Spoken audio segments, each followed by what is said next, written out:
All right, so we know, of course, that speed and velocity don't always stay the same. So when the velocity of an object changes, we call that acceleration. So since we're talking about velocity changing, and we know that velocity is both speed and direction, acceleration can be caused by a change in speed, and that's probably what you're most used to thinking of when you think of accelerating. But it can also be caused by a change in direction, since we know changing direction would also change velocity, or maybe both, right? So maybe we are slowing down while we are turning, or maybe we are turning and speeding up out of the turn. So it could be a combination of both. Also, it could just be direction. So you could be traveling at a constant speed, and maybe you're in a nice open parking lot and you're just driving in a circle at 5 miles per hour. So same speed, but you're changing direction, so you are still accelerating. So just like we had constant speed, we also can have constant acceleration. So when an object is constantly accelerating, our velocity is changing at a constant rate.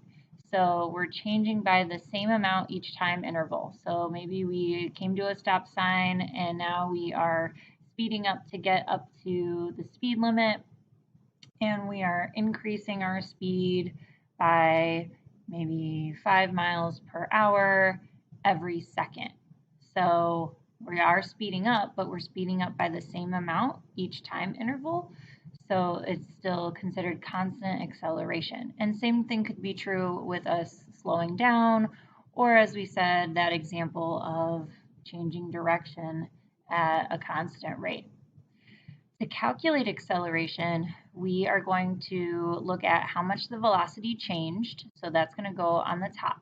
So to determine how much the velocity changed, we'll take the final velocity, or the velocity at the end of the scenario, and we'll subtract the initial velocity from it. Initial velocity is the velocity at the beginning of the scenario.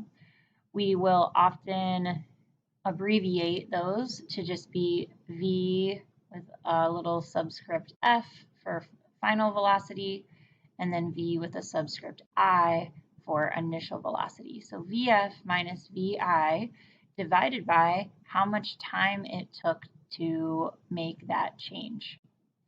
So our unit for acceleration, our official SI unit that we'll see and use the most, we're going to use meters per second for the velocity, just like we've used meters per second for velocity in the past. And then we'll still use seconds for time on the bottom. So we'll have meters per second. So meters over seconds. So you can write it that way. You can write it with the slashes, right? Meters per second.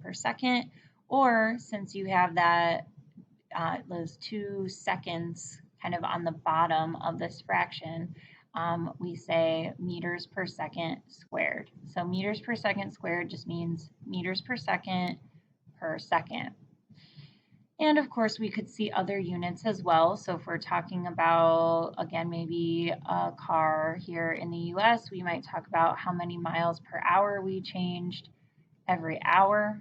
And if that's the case, if we have, again, 2 hours on the bottom, we have hours squared, miles per hour squared. Or in the example I gave of coming up, stopping at the stop sign and then speeding up to get up to your speed limit, we might have a change of how many miles per hour every second. Or if I'm talking about something slower, maybe I'm talking about how many centimeters it went per minute, maybe how much its speed in centimeters per minute changed every second.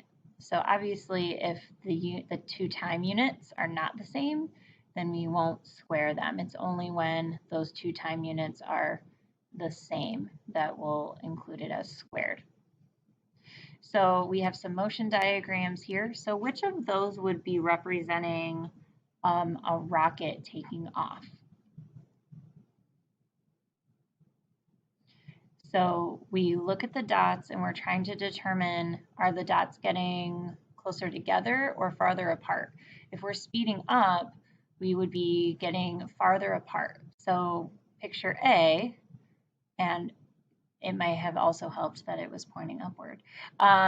We can see that the dots are getting farther apart, so it is speeding up as it launches. And then for picture B, I've got dots that are getting closer together. So what kind of situation could we have where the dots are getting closer together? So I kind of picture this as maybe like a car coming to a stop sign. So they're going to slow down, and then afterward, we'd have some closer dots and then some dots that are farther apart as it speeds up away from the stop sign. So one specific example of an object accelerating is an object that's falling. So we know that gravity pulls objects down. And so when we let go of an object and it's falling to Earth only because of gravity, not because we like threw it down, right? We just drop it and it falls. We call that free fall. And on Earth, objects fall at a rate of 9.8 meters per second squared at the beginning of their fall. So when we say 9.8 meters per second squared, we're saying that it will increase its speed or velocity by 9.8 meters per second every second. So we are, as if we look at our picture here, we're getting faster and faster as the object falls. I can tell that it's speeding up because these dots are getting farther apart. So we're looking at graphs again, but this is not the same kind of graph that we saw before. So before we had distance on the y-axis and time on the x-axis. Now, instead of a distance time graph, we have either what's called a speed time graph, if speed is on the side, or velocity time graph, if velocity is on the side. But these rules that we'll be going over will be the same for either speed time or velocity time.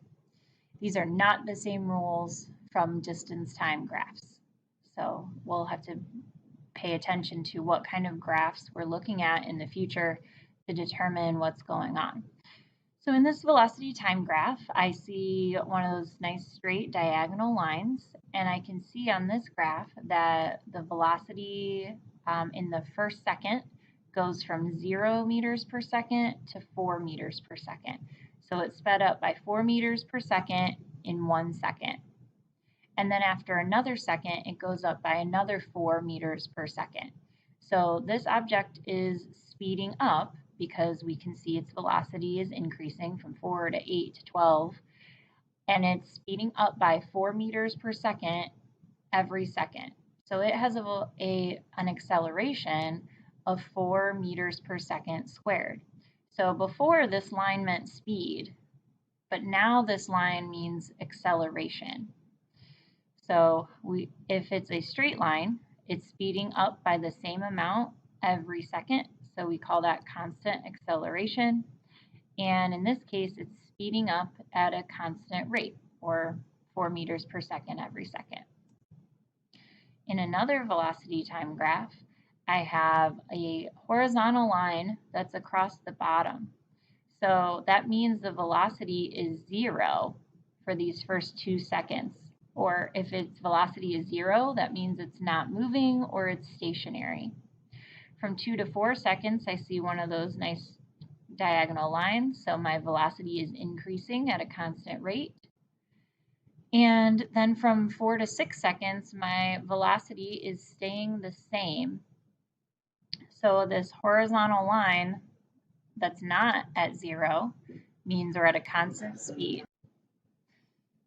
So a flat line at 0 is not moving because it has a velocity of 0. But a flat line at anything other than 0 means it's traveling at a constant velocity or constant speed. this picture, so we start out, so we've got from A to B, a nice straight line, so we're speeding up at a constant rate. From B to C, we have this curved line though, and again, curved downward, meaning like I can't hold water in that. So before that meant it was slowing down, but now we see, again, velocity is still increasing, right? Going from 5 to 6 to 7, but it's just not increasing as much as it was from A to B. And even though it's speeding up, it's not speeding up at a constant rate anymore. So this would not be constant acceleration. And eventually we get to point C to D where it levels off at 8 meters per second. And we call this its terminal velocity or its end velocity when it is no longer speeding up. It's still moving. It's moving at 8 meters per second, but it's not accelerating from C to D. So which portion of this graph would represent free fall?